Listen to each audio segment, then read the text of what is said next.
The Detroit Pistons are tanking this year in pursuit of Victor Wembanyama. The first overall pick from last year's draft in Cade Cunningham is out for the season, and the Pistons will likely look to sell at the deadline. Bojan Bogdanovic and Alec Burks are two big names that we'll talk about today in our trade deadline preview for the Detroit Pistons. This trade deadline preview is brought to you by BetOnline. Use promo code BELIEVE, B-O-E-A-V, for a 50% reward bonus. And with that being said, let's jump into things. The Pistons are currently 14-41 on the year, which is the worst record in the Eastern Conference. They're among 4 teams tanking hard for Wembanyama, including the Charlotte Hornets, San Antonio Spurs, and Houston Rockets. I'm not going to talk about strengths. They don't matter when it comes to the Pistons. They have been solidly competitive in a lot of games, but they obviously don't want to win. They're currently slightly above the cap line. They don't have any trade exceptions with which to work with, so they're essentially in a position where they just have to worry about matching salary. Don't have to worry about the tax, don't have to worry about cap space. They just have to make trades work. Now let's take a look at the payroll. The highest salaried player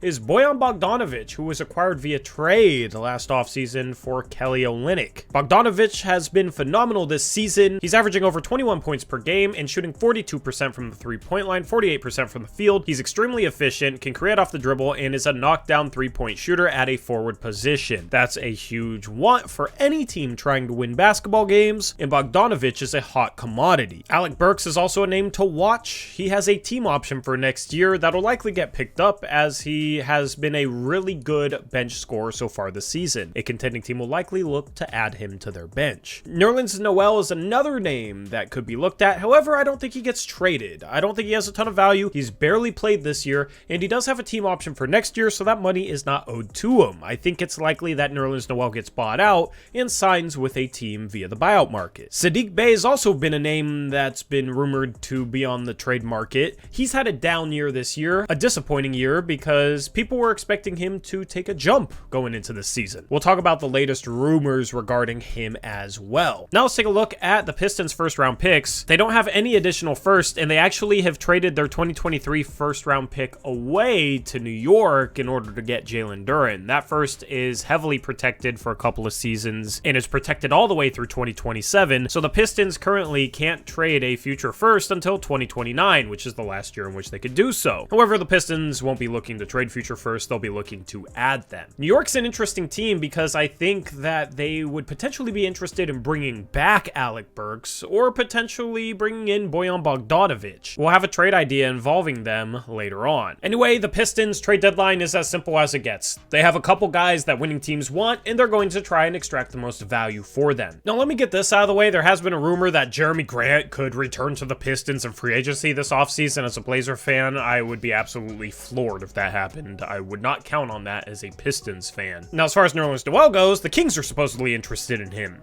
If the Pistons can extract any value out of Noel, that is a win for them. A rumor says that Saddiq Bey is the most gettable Detroit Piston. They don't have to trade Alec Burks or Bojan Bogdanovic. It seems like they are looking to trade Saddiq Bey though, which is very interesting. I don't really know the reasoning for that. Supposedly the Knicks have interest in Bey. According to Jake Fisher of Yahoo Sports, the Pistons want an unprotected first round pick for Saddiq Bey, which would be a massive overpayment. There is no way a team should trade a pick that could potentially be the second or third or even first overall pick in a draft for Saddiq Bey.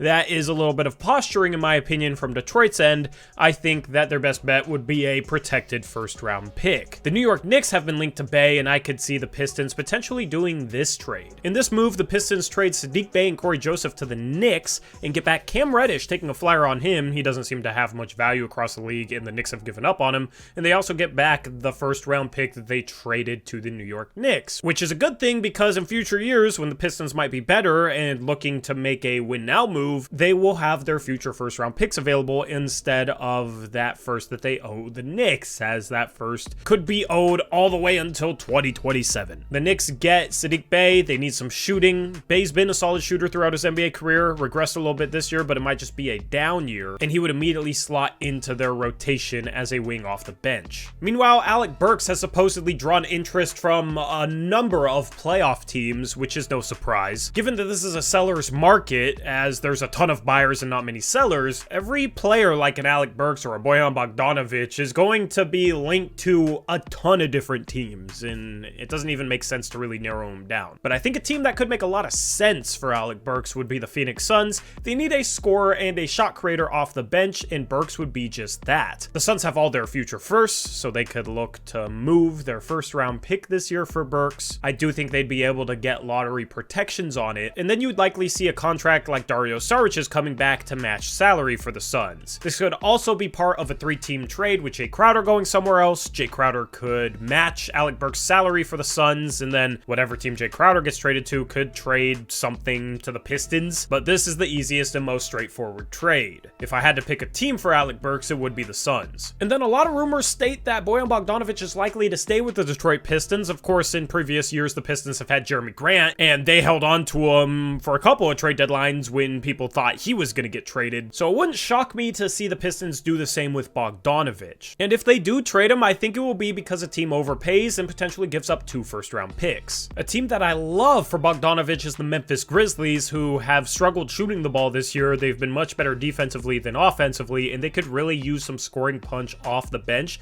especially at a forward position. Bogdanovic would come in and be maybe the best bench forward in the entire league and could potentially take the Grizzlies all the way to true contention level. The Grizzlies have struggled lately. I think they'll be in the market for a scorer, and they have a lot of young players that could be of interest to the Pistons. Danny Green and Zaire Williams, I think, would be the start of a trade package, getting close to matching Bogdanovic's salary, and then you could throw in a Jake LaRavia or a David Roddy or another salary, as well as a first-round pick, as Memphis has all their own, and they also have a 2024 first from Golden State. I think this would be a really good package for the Pistons, who could give Zaire Williams a bigger role and gamble on his upside, which I think he has quite a bit of. And then they also get a late first this year in a loaded draft, as well as another young player in LaRavia, who was recently a first-round pick. Maybe the Pistons could get back 2 firsts if you took Zaire Williams out and subbed in a lower quality player or prospect, such as maybe a Santi Aldama. Now, I don't think that the Pistons would be able to get 2 future firsts out of this deal, because the salary chips needed to match Bogdanovic will be of young prospects, which add up to enough value where I don't see Memphis going over the top with 2 firsts plus a Zaire Williams or plus a Jake LaRavia and David Roddy. But if the Pistons are looking to move off of Sadiq Bey, I really like the thought of replacing him with Zaire Williams and then getting a first-round pick. My prediction for the Pistons is they keep Bogdanovic, they trade Alec Burks, and Sadiq Bey ends up going to the New York Knicks. Alec Burks, I have no idea where he goes. And then after this trade deadline, it'll be full-on tank season for the rest of the season for the Detroit Pistons. Let me know what you think of the upcoming trade deadline for the Detroit Pistons. If you're a fan of a team trying to get better at this year's trade deadline, who on the Pistons intrigues you? What would you be willing to give up for that player? Let me know down in the comment section below. If you're a Pistons fan, are you hoping that all these guys stay with Detroit? Are you hoping that they trade certain players? Let me know that as well. Subscribe to this channel and leave a like on this video. It helps me out, and I'm out of here. I'll catch you in the next one. Peace.